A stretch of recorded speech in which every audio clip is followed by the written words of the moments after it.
everybody. Welcome to the Active Town channel. My name is John Simmerman, and I have a special guest with me here. Please introduce yourself. I'm Emil Rensvala. I live here in Oslo. I work as a mobility planner in the neighboring city of Bærum. And I was also working at the Norwegian Cycle Association here in the city until recently. Fantastic. And we're in a pretty special place. I mean, you swing the camera around, we've got this nice little fountain here. We've got folks are milling all about, but this is a special place. This is kind of unique. Why is this such a special place? This is, I would say, the central square of the city. It's built outside of the original city, but sort of became the center of the city, the central square in the 1800s.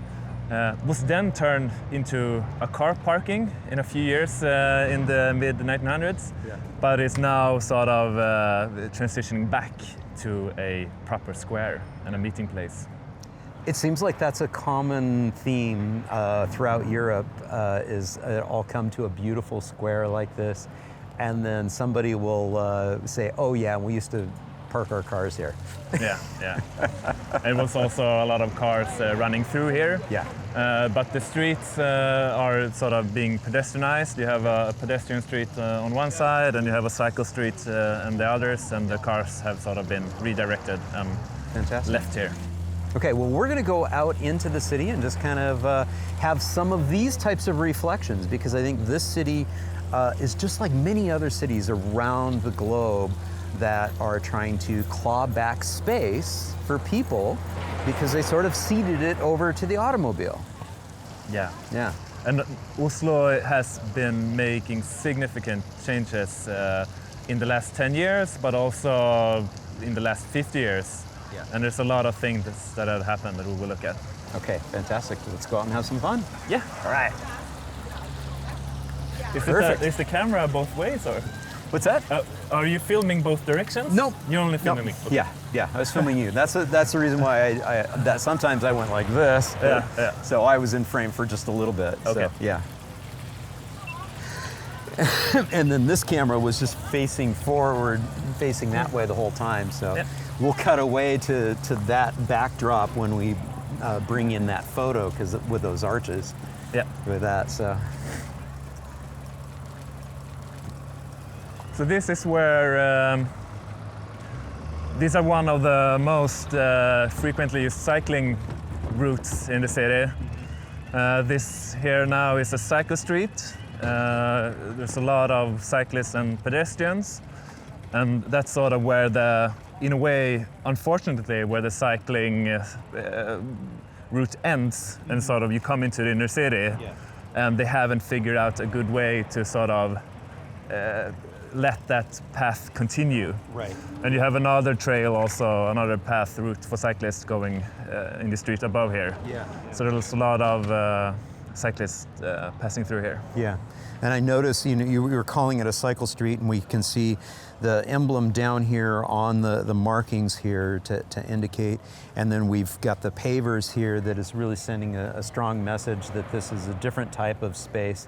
We're not anticipating seeing fast-moving cars through this area. Are cars able to travel through here at all? They're able. Mm-hmm. They haven't really figured out a good solution for delivering. Okay. So you have, especially in the morning, a lot of trucks who are delivering things to the stores. Yeah. Which is a bit unfortunate for those who commute here. Yeah. But overall, it's working quite well, this street. Yeah. It's interesting sort of that during the day, this is really a cycling street. Yeah. And in the weekends and afternoon, it almost become pedestrianized, because there's so many people walking that sort of they take over the streets. Yeah. No, that's a good point. And we can see that we've got more folks gathering in the public square area here. So yeah, I do get that sense that this gets really crowded with pedestrians when at peak times. Yeah. Fantastic. All right, well, let's roll.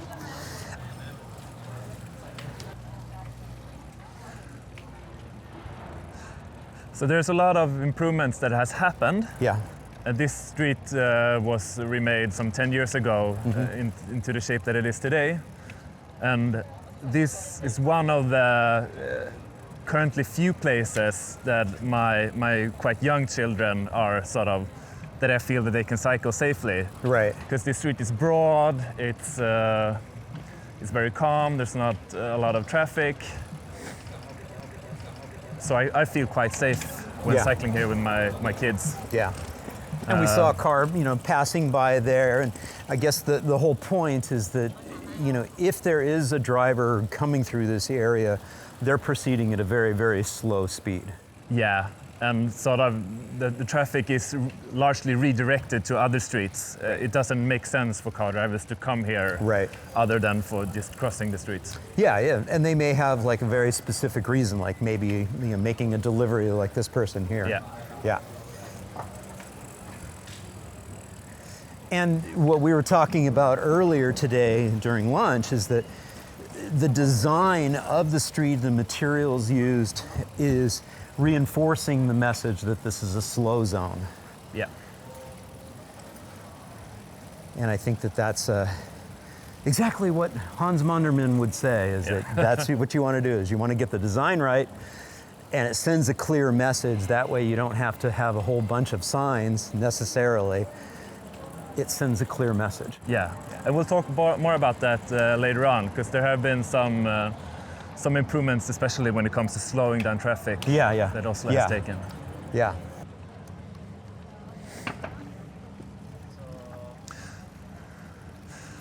So things are happening really fast, and only two and a half years ago when I moved here, this street and bridge that we're crossing was bi-directional for car traffic. Okay. But now, as part of the car-free living project that the city is working on, they are now transitioning this place to make more place for people walking and cycling. So now it's only unidirectional for car traffic, and they have made these installations of vegetation. Yeah, so this is a really interesting thing. So you've got a de-paving process here, you've got some rain garden stuff, which is green infrastructure. This is nice. Yeah. This is one of the most popular bridges in Oslo. Yeah, and I did see that was a 30 kilometer per hour zone there, and again, that's the whole point, is if we can slow motor vehicle traffic down, give drivers a different route, so they only need to come through here if they really need to come through here. Yeah. It makes all the difference in the world, and it is a very, very comfortable environment for us to roll through. Yeah, definitely. Fantastic. This is one of my favorite streets in the city. There's always a lot of activity, a lot of interesting stores. Yeah. And it has the function of a cycle street. Right. The number of cyclists by far outweigh the number of cars. Yeah. And I noticed that we're going uphill, and so we have our own lane, and then for people riding down the hill, they're sharing the space with the cars. I'm assuming this is still a 30 kilometer per hour zone, correct? Yes. Yeah. And this is part of what the city's done good, is that they have made a lot of progress in a step-by-step manner. And to the right of us, you can see the sort of the first generation cycling path, which is now part of the sidewalk. Oh, but originally this was a Yeah. bi-directional cycling path. Yeah. But now it has been given to the pedestrians and people cycle in the street. Yeah. And then we now flip. Now we have a shared lane, and then the downhill has their own lane on the bikes. Yeah. And it shifts back and forth throughout the street. And that shifting back and forth also reduces the amount of through traffic of people driving. Yeah. Because there isn't a consistent, route for them. Yeah. They keep getting diverted off. Exactly. Yeah. Wow, this is such a great street. I see why it's one of your favorite streets. Yeah. And what's funny too, let's stop up here at the intersection and just chat about this street. There's so much life Yeah. on the street. If you just kind of pause and look at all of this life that we see down here on the street. And the thing that is interesting about this street compared to that very first bicycle priority street that we looked at, is this is a little rougher.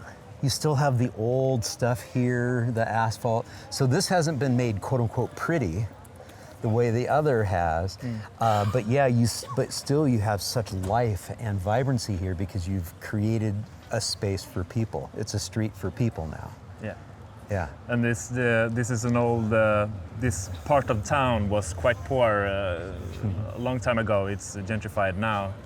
But this sort of, you have an urban structure where a lot of poor people lived a while ago. So you have a lot of small apartments, small houses. So there's also a lot of people who live here now because there are small apartments. There are a lot of students and so on. I was just going to say the youth that I've noticed is that it seemed like there was a lot of younger professionals here. Yeah. Yeah.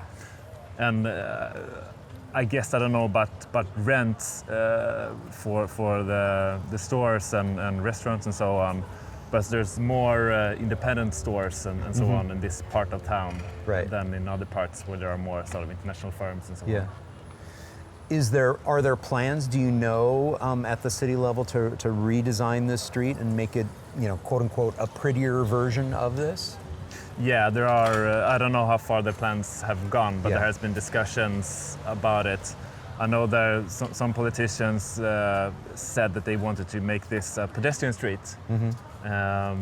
but you don't have a lot of good cycling options. So I think they need to design it so that people can still cycle. Well, active mobility, know. Yeah, it can be, I mean, as it is, it's a limited use for motor vehicle traffic, so I don't really know that functionally that needs to change that much, but at the same time, I think that given it's such a long stretch and probably a critical corridor, you want to make sure that you preserve the ability for people to get around with cycles and mobility devices and things of that nature too. So, yeah, definitely. Yeah.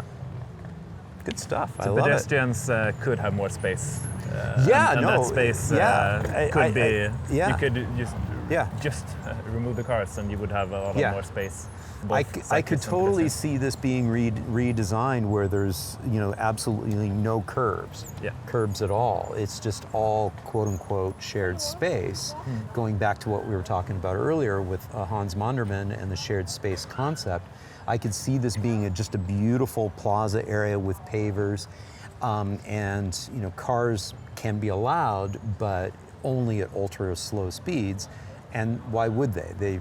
They would only be in this area if the driver really needed to be in the area. It's not a place to go fast. Yeah. So, it's already like that in a way, but they could achieve a greater feeling of cars being guests. Yes. They're driving quite fast in a way. They could be driving slower here and sort of give people people walking a greater feeling of owning the streets. Yeah, I love it.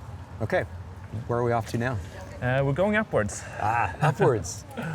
He says, let's climb. But at least we're both on the same machine. Yeah. We share the tiredness. That's right. That will come. This is also one of my favorite places. It's a small little park, but it's just very beautiful. A lot of old trees and a lot of people who are meeting up here. Yeah. I would say that this is sort of the heart of this part of town. Okay.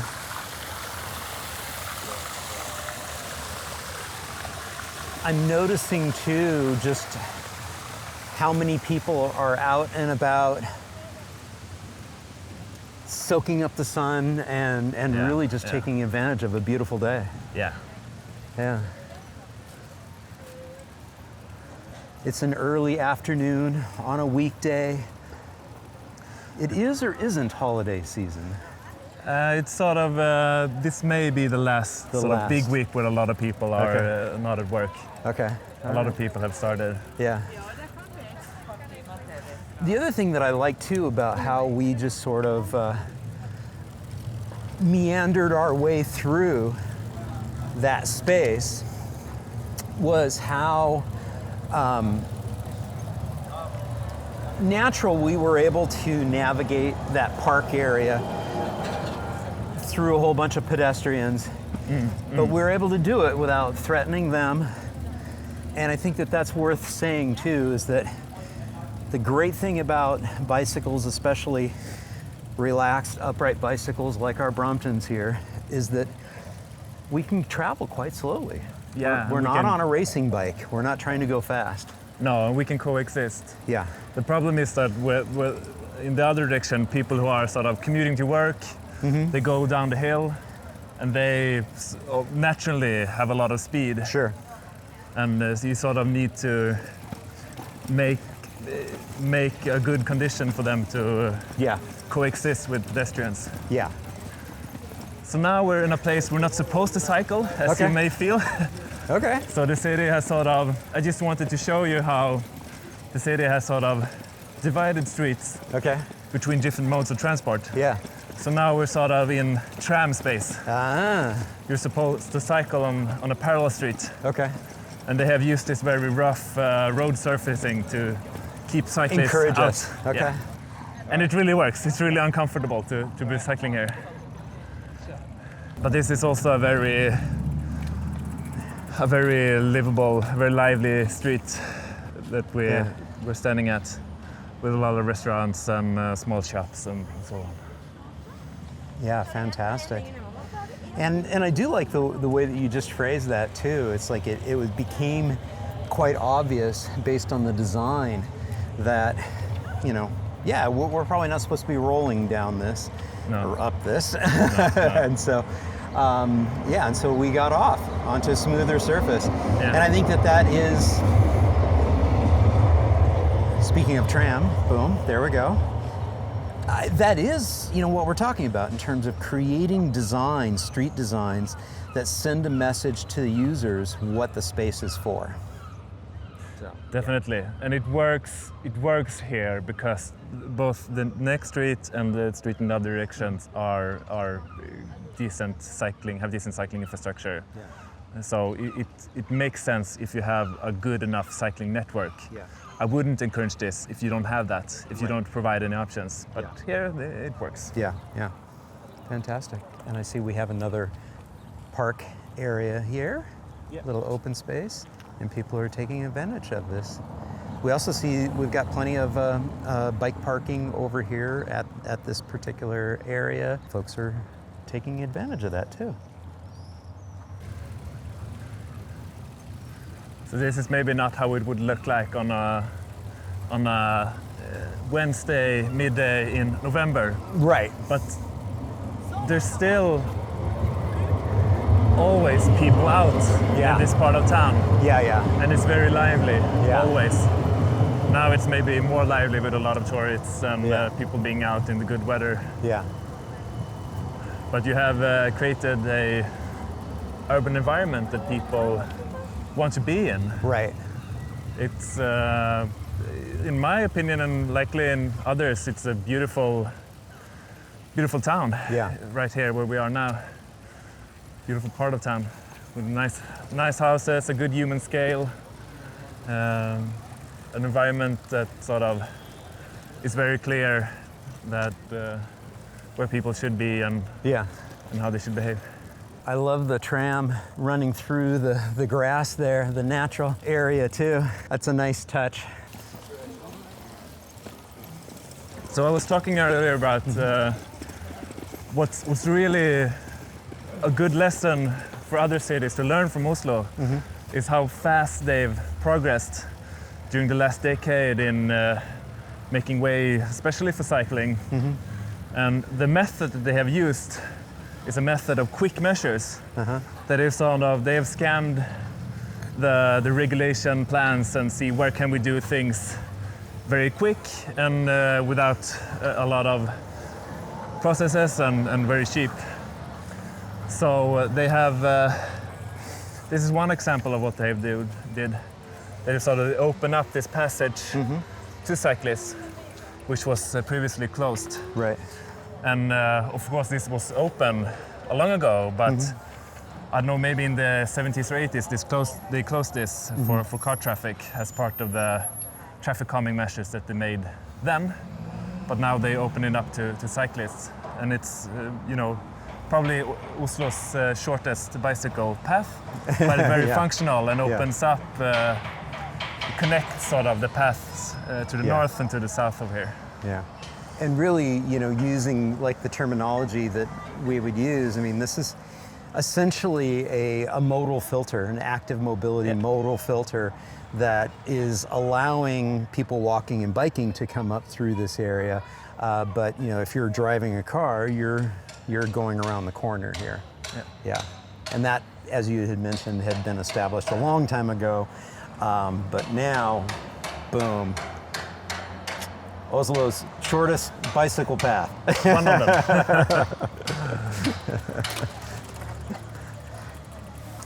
That sounds more fun than a modal filter. Yeah.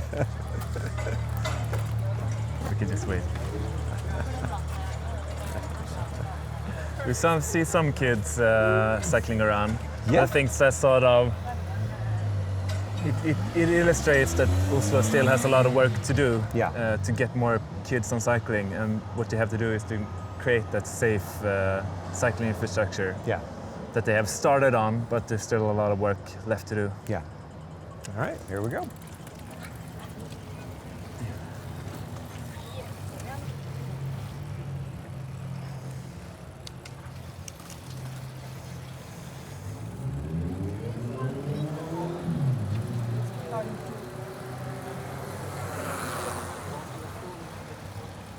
This street's kind of a good example of the challenges and some of the compromises that get made. We saw a couple of parking spots back there that prevented the continuation of the lane up the hill. I noticed both of those car parking spots were for handicap, disabled folks. But that's kind of the point of that transformation and the evolution of what cycling infrastructure ends up looking like, for the future. So, and this street is really representative for Oslo. It was a lot of cars parked here before. But in the last couple of 6-7 years, they have removed over 6,000 car parking spots. Whoa, 6,000! Wow. Mainly to make space for bicycle lanes. Yeah. So that's sort of one of the, it's the first step you do. Yeah. And in some places in town, they're upgrading the cycling infrastructure from these painted lanes to raised lanes, which you experience them as more safer. Yeah. I can hear the river. Yeah. So you have a very steep path. We can go and see it. Yeah. We can take left here. Okay. I wouldn't recommend cycling up this one. Yeah. It's very steep. That's very steep.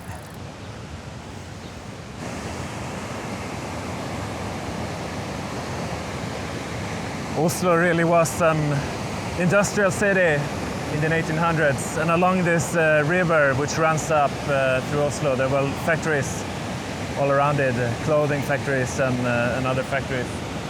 And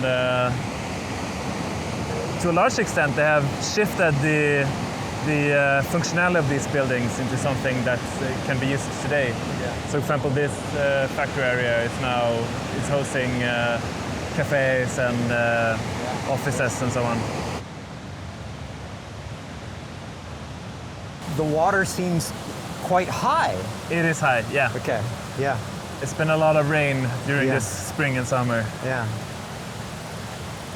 That's consistently what I've heard throughout Europe on this trip, is that been a lot of unseasonable, almost more rain than you can handle.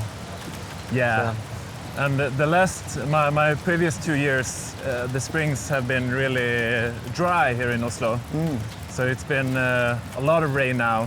And the city hasn't been very well equipped to handle all that rain. Okay. So in a lot of cycling projects now, they're actually trying to also incorporate how to deal with a lot of water that comes down. Right. So they provide places where the water can filter through vegetation and so on.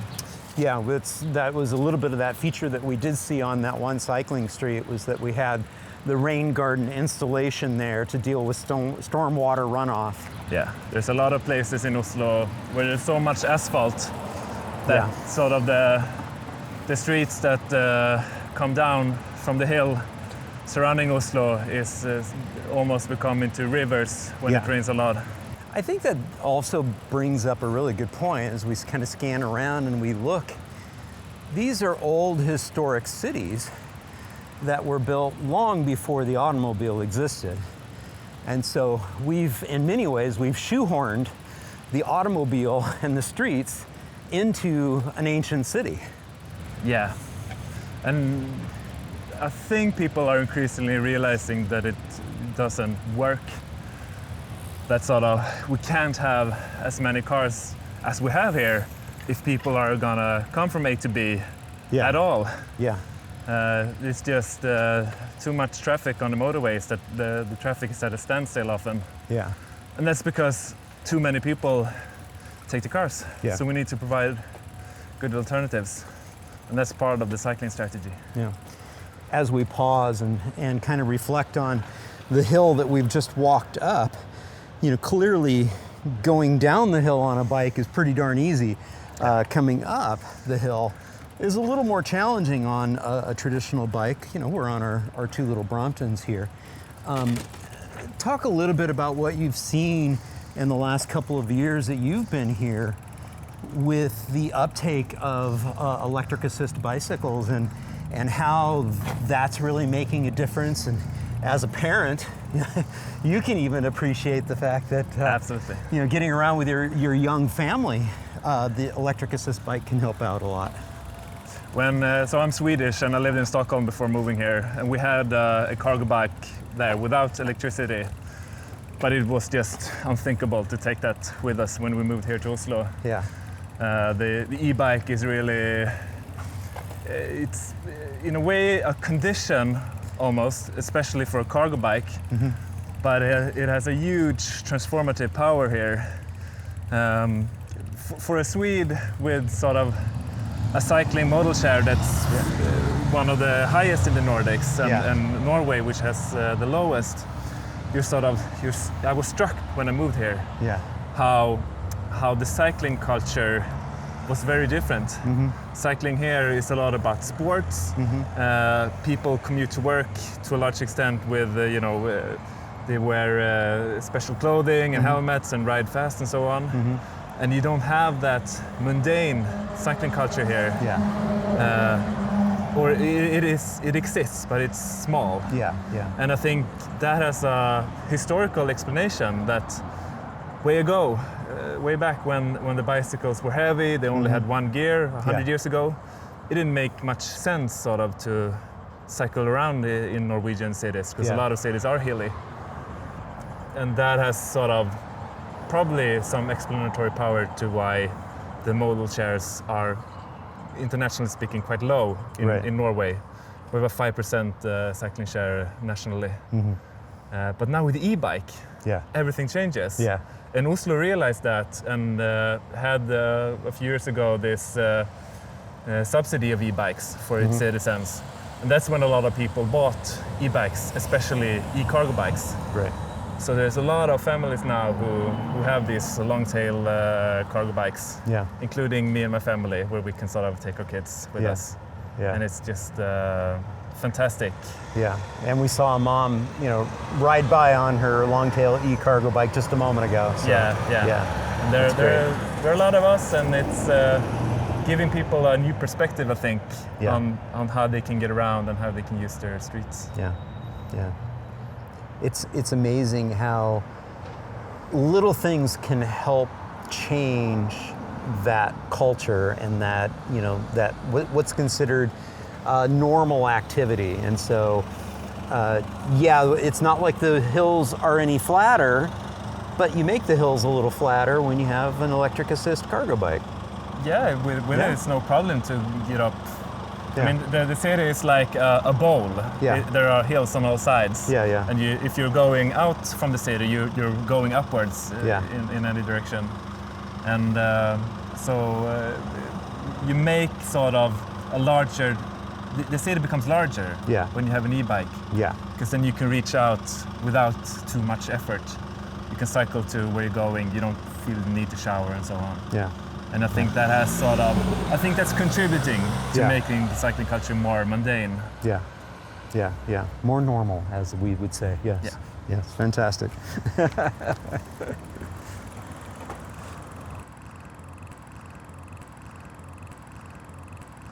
When cycling becomes normalized, Yeah. people don't feel that cycling becomes special. Yeah. Yeah. Because sort of, for a lot of Norwegians, cycling is an activity that you need to dress up, Yeah. you prepare yourself, Yeah. you need to shower afterwards. Yeah. But when cycling becomes normalized, cycle is just something that you use. Yeah. Yeah. You wear your normal clothes, you just hop on and go where you're going, and then that's it. It's even almost like the identification too. It's like, you just consider yourself a person who happens to be using a bike to get from point A to point B. Yeah. You don't even necessarily call yourself a cyclist. Yeah.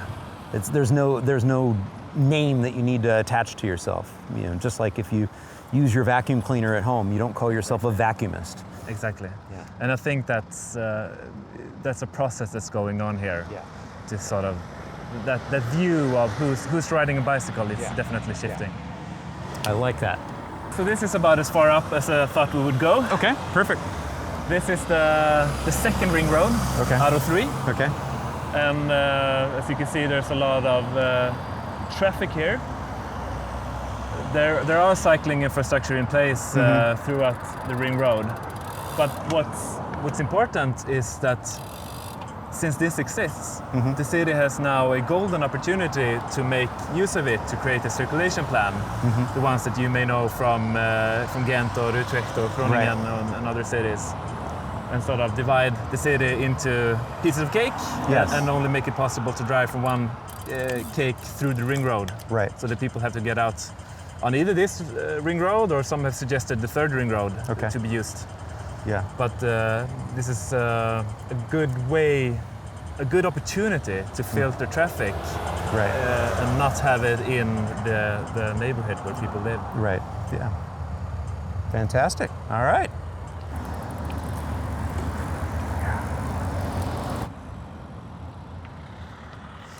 So we were riding now, and we ended up in front and in back of each other, and that's also a realization that hasn't come yet, I think, for sort of the traffic engineers who plan the infrastructure, that cycling or traveling as a cyclist can be a social activity. Right.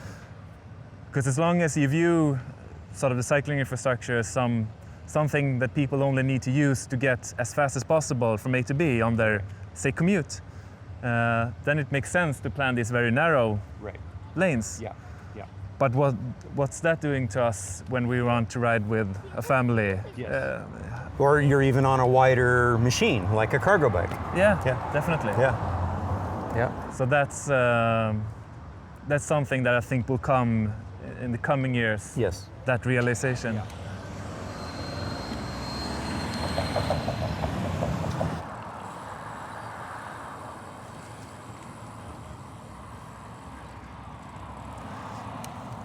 From an engineering perspective, if you want to really dig into details, I think this doesn't exist in Sweden, where I'm from, but it's very common in Norway to have this cycle path kind of segregation from the sidewalk with this row of stones. Right. And I think it works really well. It becomes clear to everyone where you should cycle and where you should walk. Right. But it's also quite safe that you can sort of cycle over without risking to fall. Yeah. And what's nice for both bikes and pedestrians is that we have this green buffer between us there for that short period of time.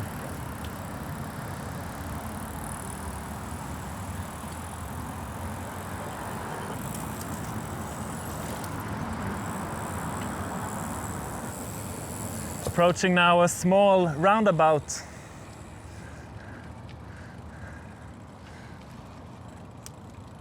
Which is maybe it's maybe not too safe for the people who are cycling out from the tunnel. Yeah. But at least they've done something to Yeah. avoid people from crashing into each other. Yeah.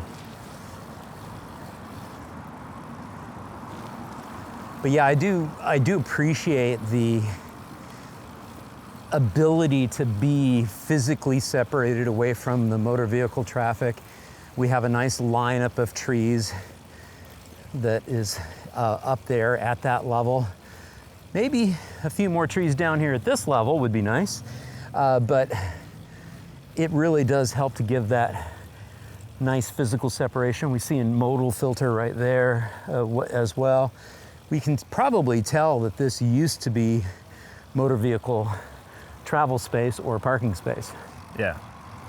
Yeah, it's nice to have the separation. Yeah. I think a lot of cities make the mistake when they design their sort of boulevards or major streets, that they have streets or vegetation in the middle of the street where no one can access it. Yeah. Then it's much more, it's better to have that so that, you know, kids can run around and they can climb the trees and run in the grass. Yeah. And we're coming up to a bike sharing station. There we go. Bike share. Oslo's bike share has, I have some facts I can look up later. Yeah. But Oslo's bike sharing system has been very widely used. We can turn right here. It has been widely used and very popular. Did suffer from when the e-scooters came some 4 or 5 years ago into the city, and the numbers who use them radically dropped. Right. But they're still quite used, and the next step is to make them electric. I was going to ask if they were on that transition period to Yeah, it's very much process. needed. Yeah. We can turn right here. Okay.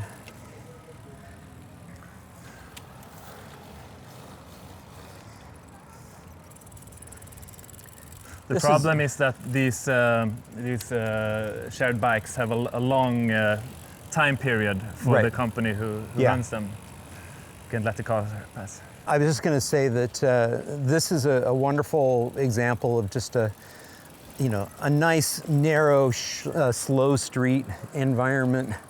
Yeah. You know, again, it's like and we've got a little preschool area here. This is an old part of town. Yeah. Which, of course, was very poor some 100 years ago. Right. And longer back. But now it has been sort of saved from being torn down, as a lot of areas were. Yeah. And now it's very popular. A very nice scale to it. Yeah. And one of the things that I like to reinforce on streets like this is that not a whole heck of a lot has to be done to a space like this for it to send a message to drivers that it's a slow zone where you need to share space with other people. It's narrow enough that it's intuitive. You see that people are going to be walking in the middle of the street. They're going to have the kids are going to be on the bikes, and you're going to be on your bike, and you're going to be pushing a baby stroller in the middle of the street. And so the only thing that I would say from a design perspective is for cities, if you can take a space like this and transform it, use a material, the next time this needs to be paved, use a material that sends a very clear message to drivers that this is shared space. Then you don't have to have as many signs everywhere because it sends a clear message. And it's obvious that these streets were designed a long time ago. You have these ridiculously narrow sidewalks that is sort of barely used.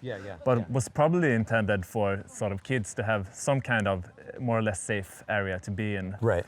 But now this is just outdated, and I think if you would design such a street today, you would probably really take measures to make people and especially kids feel welcome to be in the street and play in the streets. Yeah. You have really good condition for that here, because you have potentially a lot of ice on the street. Right. the scale makes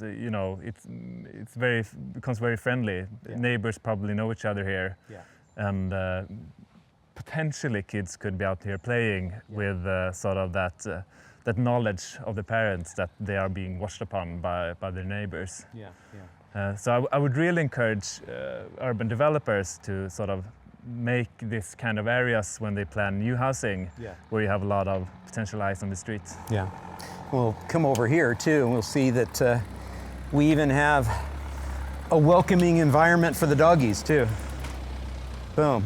A gesture of friendship and kindness. It's that sociability that we were talking about. It's like creating a space for people.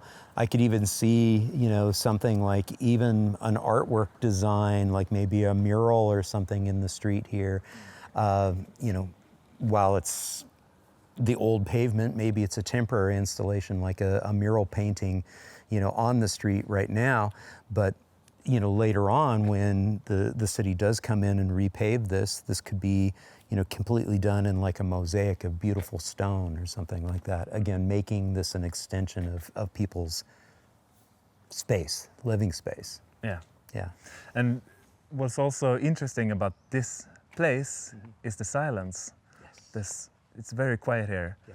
And we're very centrally located in the city, and there are a few of these areas in the city which is you jump in and you just don't hear anything other than birds and so on. Right on cue. Yeah, you end up hearing the birds, you end up hearing other, people talking and kids. Yeah. This is good stuff.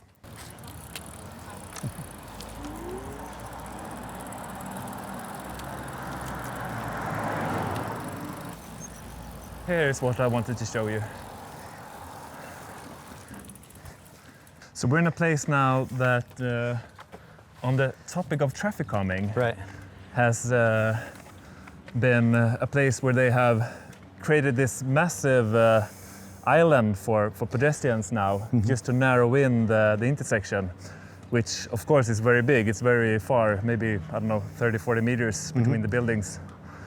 So if you would have a sidewalk, it would be, or what's it called? If you would have what are these stripes called? Oh, the zebra crossings or the crosswalks. Yeah. Yes. Right. So if you would have a crosswalk here, it would be very long. Yes. And would be a lot of time for pedestrians just to cross. And to avoid that and to reduce speeds, they have sort of narrowed the street down radically. And I think this is a really good measure to very cheaply, very effectively reduce the speed of the car traffic. When did this get built? Not sure, I think a few years ago. A few years ago, yeah. I can already tell what I would change about it. What would you change about it? Obviously, it's a lot of asphalt, very boring. You could have a lot of vegetation. Yeah. But from a traffic perspective, it's at least something. Yeah, it's brilliant from a traffic perspective, but given the context of what we were talking about earlier with the stormwater runoff and the increased amount of rainfall that we're now seeing, is that whenever you have this opportunity to neck down, to make these safer crossings, you'll see this little one pushing her womb bike across the crosswalk here. Take that opportunity to de-pave, get that asphalt out of here. Let's do a rain garden in this spot. It's actually big enough. You could almost make this a little tiny pocket park, with some vegetation and maybe a little pergola for people to sit under, and maybe even a spot for people to maybe grow some vegetables or some flowers or something. Yeah, why not? But it's that shift sort of from the traffic engineers who are working with this. Yeah. It's that mental shift into placemaking and places where people would like to hang out, which is far from what are maybe taught at the traffic engineering universities and so on. Yeah. That's kind of one of the reasons why we want to take some of this responsibility off of those poor traffic engineers. They've got enough to worry about. Yeah. We can help them out by helping them design more people-oriented places. I love it. Yeah, you can really tell though, and I'm glad that we were able to watch that family walk across there. That shorter distance makes all the difference in the world. Yeah, for sure. All right, back down the hill. Yeah. I love it too. It was like right on cue. They walked across. I will show you now sort of the opposite, what it could look like. Yeah. Which may be Oslo's longest zebra crossing. Oh yeah, the longest zebra crossing. So we take a right here.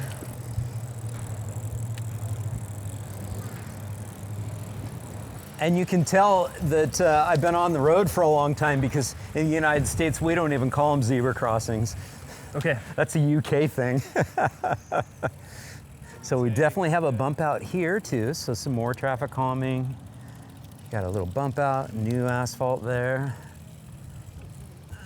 And speaking of placemaking, I think that sort of the place we visited highlights the importance of including the citizens in the process. I doubt that has happened there. Yeah. Because I don't think anybody who lives there would like to say, yeah, we would like a large bump of asphalt. Yes. Yeah. That sort of doesn't make sense to use. And it was on a little bit of a steep grade too, so yeah, you could just see that when it rains hard, that's just a waterfall of water.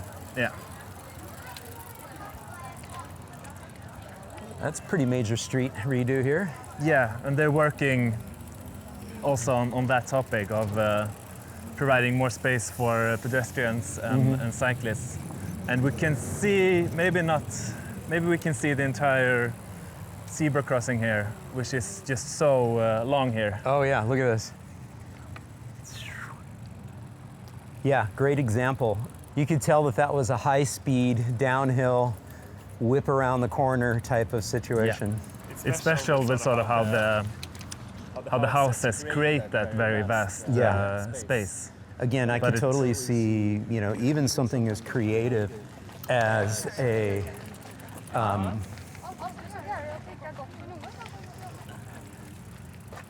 it's hard to say. I'm not sure what all this is going to end up looking like and all that, but I could even see, like, even before, you know, again, this all existed before cars. And so I could totally see that, you know, at some point in time, maybe this was this wide space here, maybe there was like a monument in the middle of it. A fountain even in the middle, you know? Again, more of a public space entering into the parkland here. Yeah. So. Have you seen the designs of what's going to happen here? No, I haven't seen the designs. I know that it's part of the cycling project, so it's going to be improved cycling infrastructure here. It was a cycling lane. Yeah. And this matters to you. This is your neighborhood, right? Yeah. And it's also, there has been, I think that they're doing one-way traffic for cars. Okay. Instead of two directions, which was before. Okay. And the sidewalks here are quite narrow, and there's a lot of kids walking here, either to the park or to the schools or playgrounds that are here. Yeah. So this has been far from ideal. Yeah. A situation where a lot of parents don't feel safe walking around with their kids. Yeah. It looks like there is a fair amount of utility work that's being done as part of this project. Is that kind of standard too, of going through and redoing sort of the waterworks and the utilities, sewer lines and water lines and all of that? That has to take place, and a good time to redo the streets is when you're going to do that. It's the most efficient when you need to do two things to sort of coordinate that, definitely. Yeah. And water management is part of this project, because there's a lot of water pour down here when there's heavy rainfall. So sort of how can that be filtered into the park or down the ground or whatever. This is one of the biggest urban parks in Oslo. Okay. It's very, very well used. Yeah. A lot of people come here. Yeah. And again, you know, it's a nice sunny day, so we've got folks out soaking up the rays while they're here. On hot days, do the local residents go jump in the water too to try to cool off? Yeah, we'll go down to the beach later, the Fjord beach, Okay. which is accessible to swim in, even though it's in the middle of the city. Ah, good. The water is clean enough. Yeah.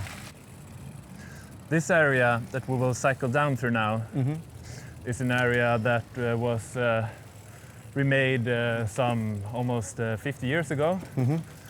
And it's very traffic calm. Yeah. You have these streets that meander down.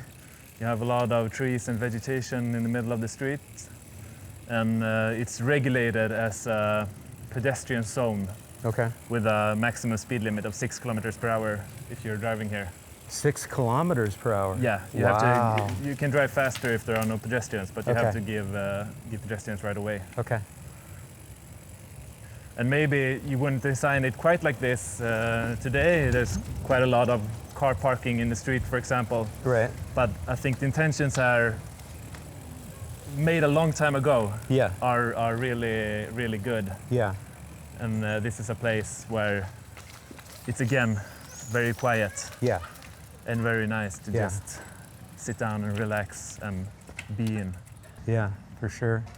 And again, a really nice use of trees in this environment here. It really softens up the space, and even though there is some car parking, you hardly paid much attention to it while you're rolling through. No. Again, nobody's there unless they have a need to be there from a driving perspective, so yeah. And me and my kids, we walk here on the way to back and forth from the kindergarten. Yeah. And this is a place where they can run around freely. I don't feel worried for them. What needs to change, however, is sort of that view on traffic, that children and adults, for that sake, feel that they can sort of be in the street without feeling that they need to quickly run off as soon as a car comes. Right. I don't see children, playing hockey here in the streets, like we did where I'm from, where I was little. Yeah. So it's that sort of, maybe it's design, and maybe it's sort of regulation, and maybe it's sort of mentally, how can kids take use of the streets better and more. Good stuff. I think it's a combination of all of those things. I think it's street design. I think it's network design and really reinforcing that the streets are for people. So Definitely. yeah. Once you do that, then you can start getting more people doing it, and once people start doing it, it starts to normalize that activity, and then once it's normalized, then it becomes the new status quo. Yeah. That's what we're looking for, a new status quo. Not drive everywhere for everything as fast as possible. Exactly.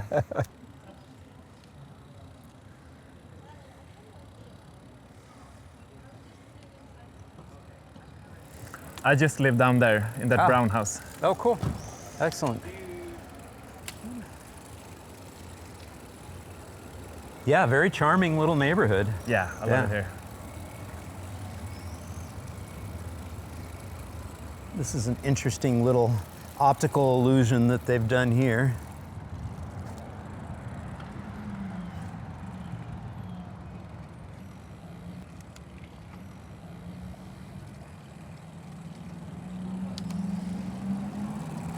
We see good bus stop design here, Yeah. letting the cycle lane go behind the bus stop. That is the standard way of designing bus stops now Okay. in Oslo. What I was talking about earlier really is that feeling that you're a guest when you walk in a street. Yeah. And I feel that my kids are guests Yeah. when they are in the streets. Yeah. And even in that very calm area, they can run around as long as there's no car. But as soon as a car comes, we need to jump off very quickly and be careful and so on. And that's sort of, I think, the key to shift that and make cars and car drivers feel like guests instead of kids. It's very sad when you feel like you have to apologize for having to be in the space. Exactly. And that mental shift of it being, For sure. no, we're supposed to be here, and you're the guest. Exactly. Yeah. And we have the right to be here. And Yeah. it's good for everybody that people are in the streets. It benefits the society. Yeah. It makes it pleasant.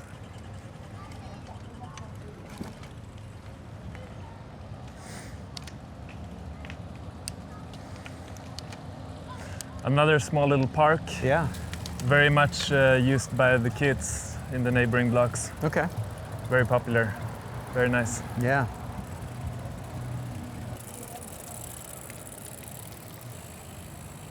Nice sort of little adventure playground area over there.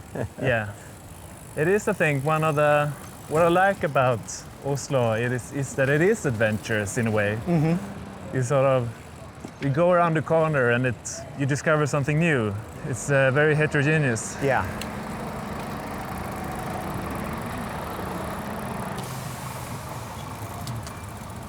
I wasn't sure if we were supposed to jump up there. It looked like that used to be. I think that's an old, Yeah, it used to be an old bike lane. yeah, it's not, there's no signage anymore indicating that's the case. Yeah.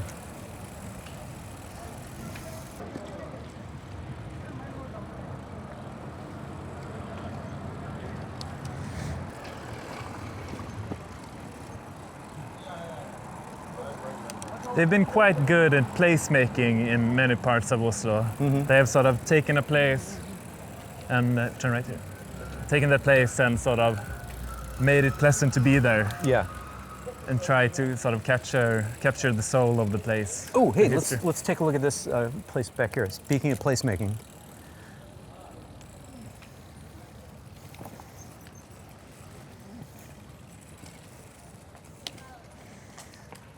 What do you think? Similar dimensions to our Yeah. corner? Yeah. Yeah. And you see how this was done many, many, many years ago. Maybe original design, it's hard to say. But if this was a design that was done as a fix to an overly wide intersection, you know, what a brilliant way of doing it. You've got a nice spot for a tree to be planted. Again, it may not have worked on that particular intersection we looked at before because it was on a slant, but this is kind of what we're talking about, is take an opportunity to use pavers so they have less impervious cover and put some greenery in, plant a tree, some bushes. Yeah, I totally agree. Yeah, yeah, Good use of space. yeah, good use of space. Cool. Any opportunity to plant a tree. Yeah. Here's another example of what you were just talking about in terms of redefining street space. And so you've got, you know, bike parking here, and then you also have a little installation here. This looks very similar to a group out of Helsinki, Parkly, does installations like that. It's very cool. Yeah, this is part of the car-free living project. Okay. These temporary installations. Yeah. So this street has been closed off. It was made as a test 2 years ago, and it was successful. So they decided to test again last summer and let it be throughout the winter. So this is the third summer now that it is in place. And speaking of sort of giving people another sense of what the street can be, this was a transport corridor where cars were passing by. Now they have closed it off, and only cyclists and pedestrians can pass through here. Yeah. And they've created these installations on both sides to make spaces where people can hang around. The restaurant over there has gained some more space to have customers seating outside. And it's really nice, I think. Yeah. And if we swing around and we take a look at this installation right here, I mean, we've got some materials that have just been kind of set down on top of the pavement here, but bringing in the soil to be able to plant some trees and have some greenery, it really starts to help people imagine what this space could look like in the future for a permanent installation. Yeah. Yeah. I mean, what if most of our streets would look like this. Ah, yeah. Would that Now, what now would you're that just now you're just talking crazy. But yeah, no, your point is very well taken. Is that if you still have automobility, they're still able to get around and go to their meaningful destinations. We've got a bus corridor right behind us here. We've got a transit,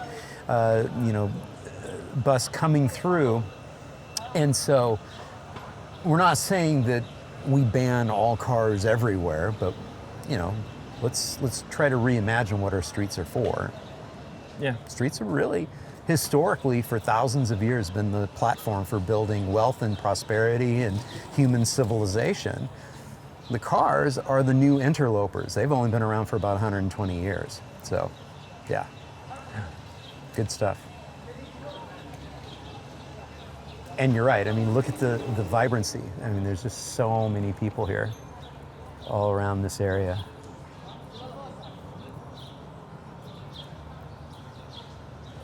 Somebody else is happy. Yeah.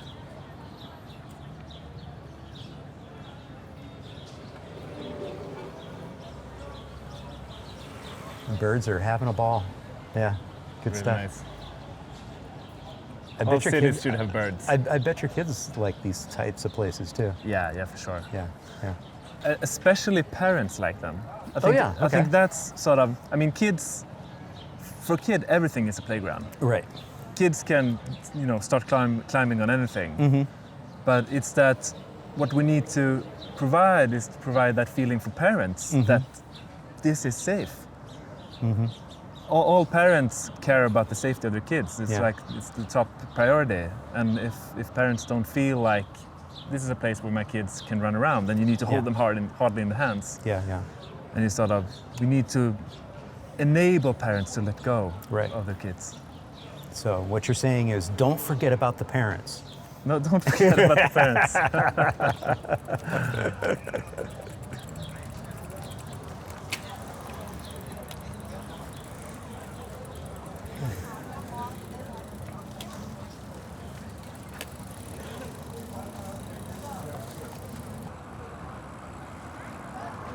Hey, take a left real quick. Here? Yeah.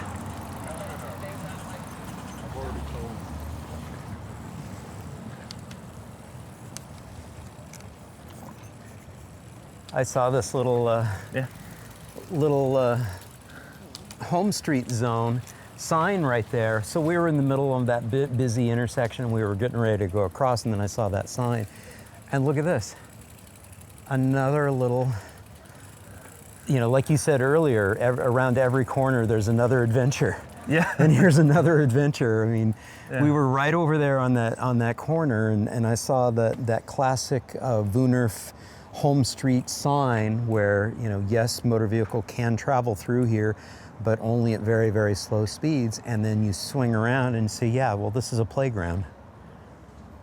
This is an adventure zone for parents and kids. Yeah, it's like a little place to just be. Yeah. For the people who live here, to just come outside and be outside. Yeah. And be comfortable with it. Yeah. Be able to relax. Is that one of the things that you love about this city, is that there's so many of these little surprises around every corner? Yeah, it definitely is. One of the perks of it. I'm born and raised in a suburban setting, and Oslo has very much these urban qualities that are very different. Like you said, you go around the corner and there's something unexpected there that awaits you. So you grew up in more of a suburban setting, and of course this is an urban setting, but then has these wonderful adventure opportunities and home streets and family streets that have been created here. You're now working in a suburban setting too. I suspect you're probably trying to start to think through some of these things in your everyday job of your current location where you're working to create some more authentic, less car-dependent, rich experiences just like this.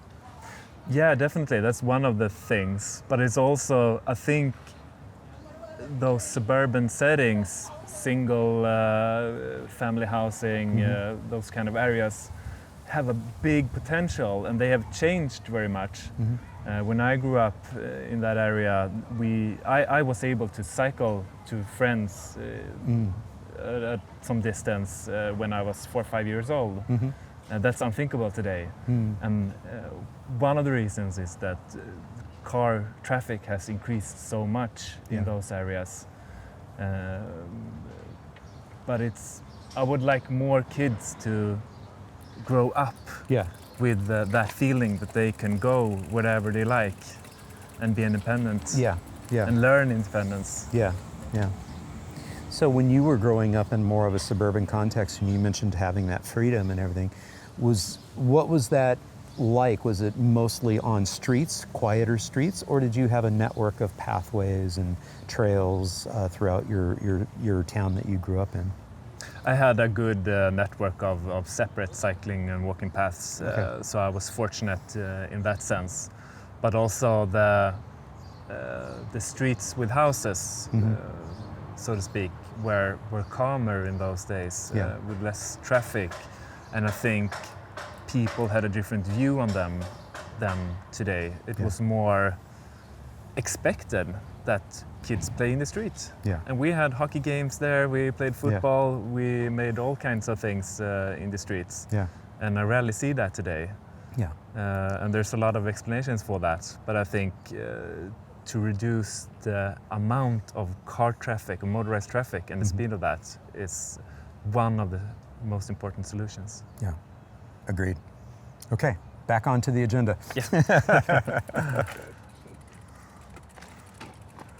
What do you think about Oslo so far?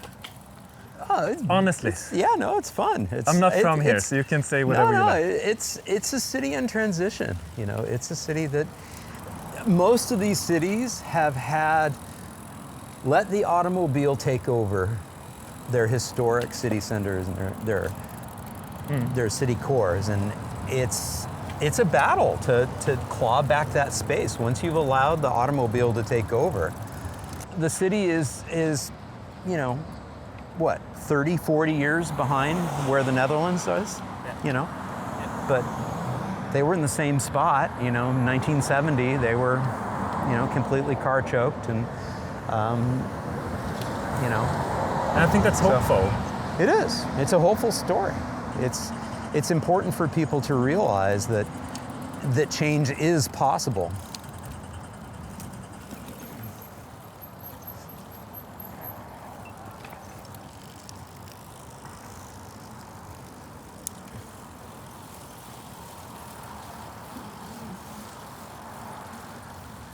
Okay. So we're going to cross now over to the lakefront areas, which is what Oslo and many other cities, of course, have been working on in the last decades to make other use of the areas closest to the water. Right. So we're going to an area now called Bjørvika, which is an area that previously were harbors. There were what's it called? There were harbors, there were storehouses, and there was actually a very wide network of motorways running through the areas that we're going to see now. So you see all these big houses coming up on the other side of the railroad. That's the place where you can go now still on Google Maps and count up to 14 lanes of motorways running across in this area in front of us. And now it has been remade into an urban area, and I think it has been very successful. They've invested a lot in making good architecture and creating good places for people to meet.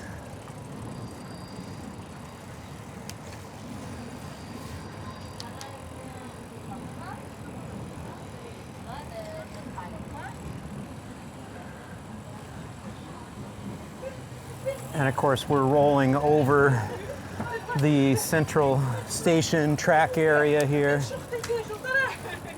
This is the central station of Oslo. A very busy train station.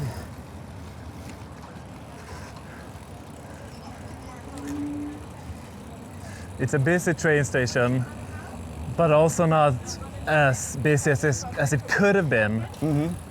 Since Norway, compared to other European countries, doesn't have a very wide and broad network of railroads. Okay. So you have a lot of local and regional traffic coming by this station.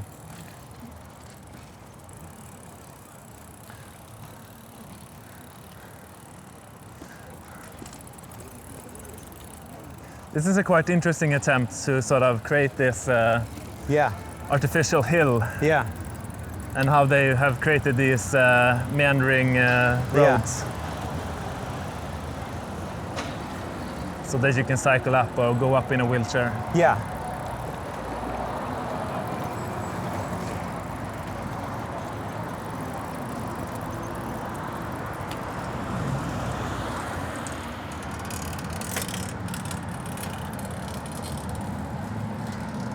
So we're crossing now what is left from what previously was a motorway going through here. So it's now a place for mostly trams and buses, but also cars, and they managed to squeeze in some cycling infrastructure also, but it wasn't planned originally. Yeah. So it's not a great place to cycle, even though it's doable. Yeah. Fairly well used.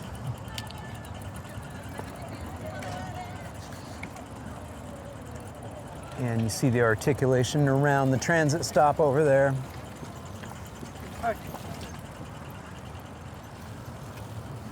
Of course, there's a lot of tourists and people coming from other parts of the city to come here. But it's also quite dense, this neighborhood. A lot of people living here. Right. And they have, in my opinion, worked very well with architecture.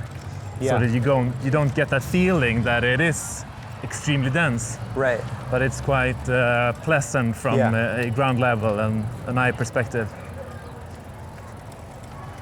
And some good, again, adventure play for the kids. My kids love this playground. Yeah.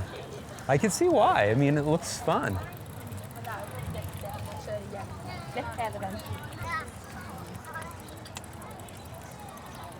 I noticed that you said that your kids love it, but do you love it? I love it too. Yeah, it's a nice place, this one. Yeah. And then we swing around and boom, we're at the waterfront. This is the Fjord. Very nice. And they've even managed to squeeze in some fjord into the urban district here.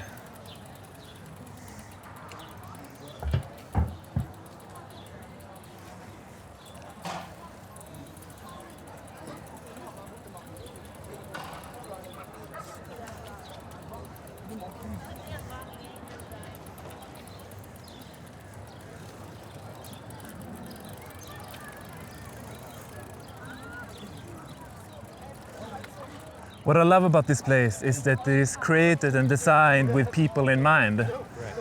It has this, in my opinion, human perspective, a human scale, and it looks good not only from a bird's view, but also for us who are being in the area. Right.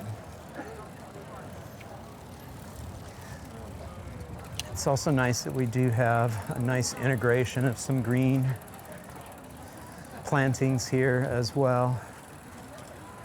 It really does kind of soften and cool up the environment. When we first pulled in, when it was mostly just the open plaza area, you're like, ooh, kind of stark, but once you transition over to here and you see some of these plantings, it definitely softens it up quite a bit. Yeah. Yeah, it does it. It does what it can do. Yeah. But as you say, this in this time of year, it gets a bit too warm. It could have been more greens. Yeah, yeah. And as you can see, they are still developing this area. Yeah. And they will build housing all along the fjord. Yeah. And that answers the question that we had earlier is, will anybody be swimming? And the answer is yes, they're swimming. So, yeah. And then we see some of the hills and the trees. Fantastic. And the Munch Museum. Ah, okay. You can go see Edvard Munch's works.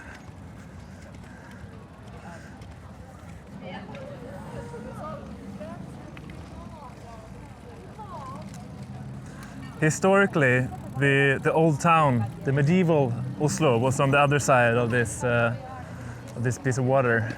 Oh, really? And in the 1600s, it was moved to the other side, where it is located now, after it burned down. Okay. And it was a fortified city, like many cities of that time. Yeah. And now it has sort of grown out from where it was originally. Right. We're coming now to the back side of the Opera House. Okay. A funny detail is how they sort of created these windows where you can sort of see into the costume department of the opera, right. and how they're working with new costumes for the opera shows. Yeah, yeah. There's some of the masks and wigs. Very cool. I think an important part of walkability is that you have something new that constantly happens, and you have something to look at. Right. This is the Opera House beach. Very frequented in the summer. Yeah.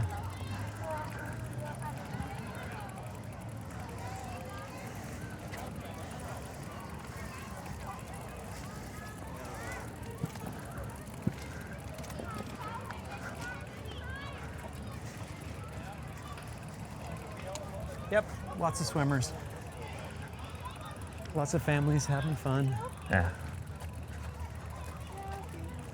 I think they're doing a really good job here at taking this place back to people from what it was originally.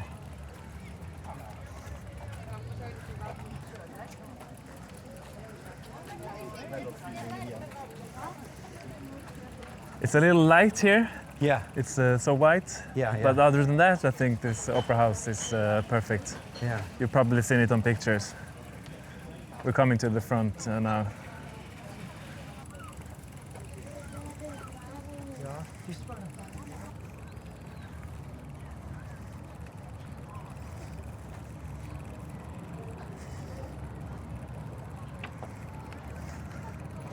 On the other side now of this piece of water, you see saunas, which are used year-round for people to take a sauna and dip into the fjord.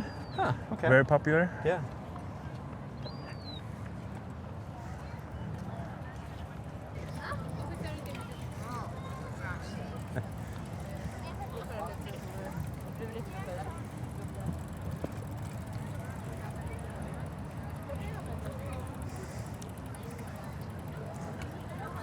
We'll stop now in front of the central station. I'll show you. I haven't shown you. I forgot to show you images, but I have one here of how it looked like when all this was car parking. Oh, cool.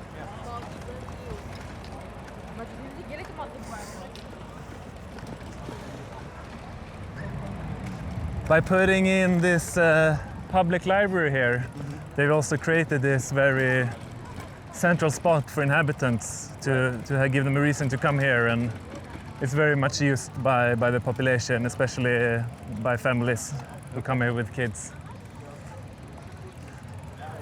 And I think that that's an important factor. I mean, I did get the sense that we were just in an area that is visited by lots of tourists, but at the same time, it's also a delightful area for local residents too. Yeah, definitely. It's a place where people come, and I think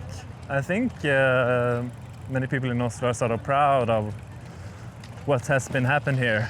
Right. There's this Facebook group where people post old images of Oslo, and almost at every picture there's a comment that, yeah, that was back then when it was easy to drive in Oslo. Right. Like in a negative way. Yeah. But there's always people who comment on that Right. and Yeah. say that things have become better now. Yeah, yeah.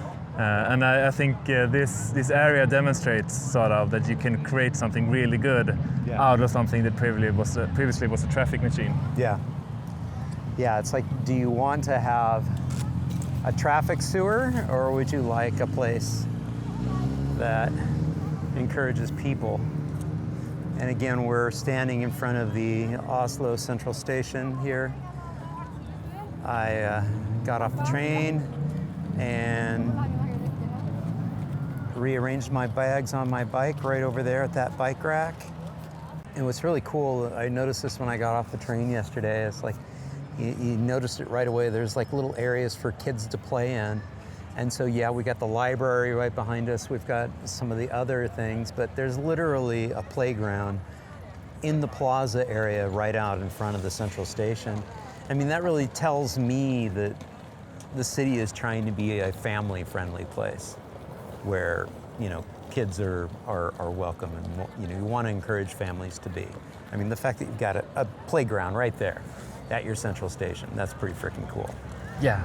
And I think that's that realization that when things are good for the kids, then the parents will come. Yeah. It's a good way to attract the parents is to attract the kids. Yeah, so you can see that this whole area was just car parking. That was all car parking, yeah.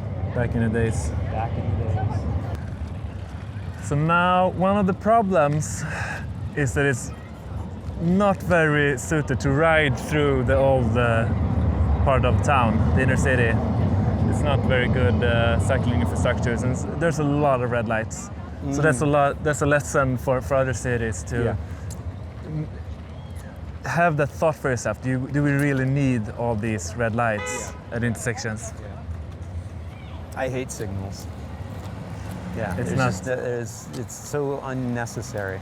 If you bring motor vehicle traffic speeds down, you don't need that many signals. Exactly. It's one of the many sacrifices that people walking and cycling have made for sort of the car system. Yeah.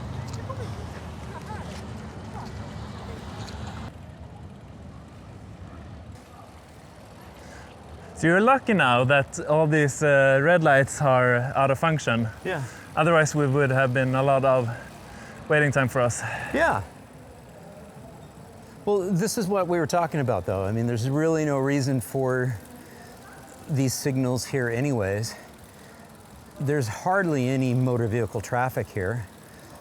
Just creating a slow street environment through here and allow people to, you know, navigate on their own is just fine. Yeah. It In my works very opinion. well. They have actually removed cycle lanes on this street. Right. Yeah, recently, I noticed that. I noticed because that. of they have closed the ring road, the first ring road, for restructuring, Yeah. and they have been fearing that there will be a lot of motor traffic, and they need to have secondary routes and so on. So that's why they removed the cycling lanes here. But really, there's no cars, anyways. No. And they can't really get through here anyways. This is a modal filter. So, Both Oslo and Bærum, the municipality that I'm working for, and other parts or other cities and regions, they have this problem with motorways on very attractive places, like closest to the fjord, where you want housing and you want beaches and so on, and people to be, and you can't because of the motorways. So then they want to dig them down and make tunnels. But then you're caught in this situation that the National Road Administration, they want a secondary reserve route then. Right. If they're gonna pick all the traffic in a tunnel, then they also want a road above ground where they can filter traffic if the tunnel is closed. And we have that problem in Bærum, where there's Bærum requests a tunnel for the motorways to be digging down. But then so the effect is that they will also add a good piece of road above ground that will sort of, for the first, it will increase the amount of lanes totally and thus increase car traffic. Yeah. And also remove some of the urban development effects that you would like to enable.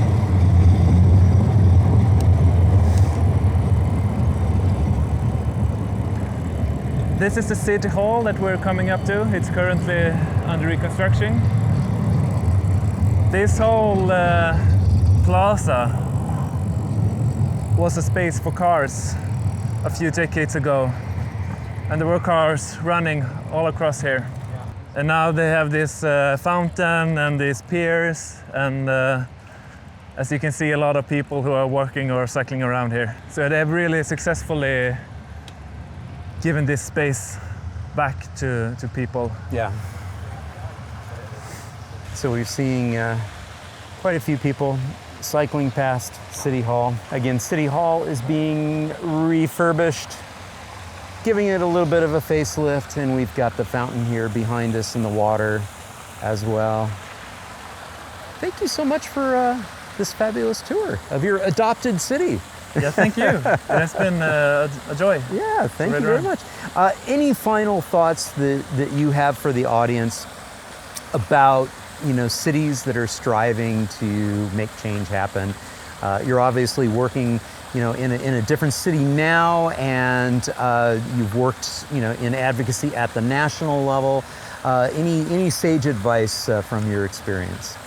I think the story of Oslo is a story of a city with politicians who took brave measures, got a lot of change that everybody likes, even though they were contested at the time and people thought, no, we can't do all that.